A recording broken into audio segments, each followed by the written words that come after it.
Les dangers du monoxyde de carbone. Des gestes simples pour les éviter. Le monoxyde de carbone, qu'est-ce que c'est? Le monoxyde de carbone est un gaz toxique très dangereux, puisqu'on ne peut ni le voir, ni le sentir. Si vous le respirez, vous risquez d'avoir mal à la tête, d'avoir envie de vomir, d'être très fatigué. Dans les cas les plus graves, vous pouvez vous évanouir ou même mourir.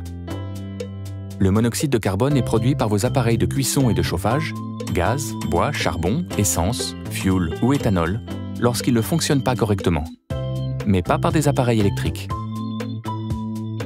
Votre chaudière, votre chauffe-eau, votre poêle, votre chauffage d'appoint ou votre cheminée peuvent, par exemple, être dangereux.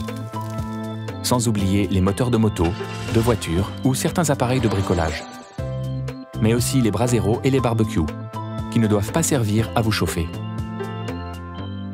Quels gestes pour s'en protéger? Avant chaque hiver, pensez à faire vérifier votre chauffage par un professionnel. Si vous installez une chaudière à gaz, demandez-lui une attestation de conformité. Utilisez vos appareils seulement pour leur fonction première. Vos appareils de cuisson ne sont pas faits pour vous chauffer. Votre barbecue et votre brasero sont prévus pour l'extérieur de votre logement. Même chose pour les groupes électrogènes. Utilisez vos appareils de la bonne manière. Pour un poêle à bois, n'utilisez que du bois sans vernis ni peinture.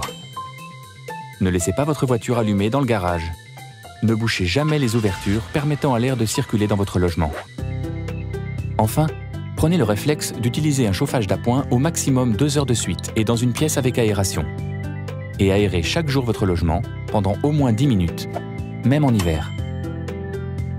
Mais que dois-je faire alors en cas d'urgence? Si vous ressentez les symptômes associés au monoxyde de carbone, respectez 4 étapes simples. Ouvrez les fenêtres et les portes de votre logement. Arrêtez les appareils de chauffage et de cuisson. Sortez de chez vous. Appelez les secours et attendez-les avant de pouvoir rentrer chez vous. Pour plus d'informations, contactez votre mairie, des professionnels qualifiés, plombiers, chauffagistes, ramoneurs, le centre antipoison le plus proche, l'agence régionale de santé ou le site préventionmaison.fr.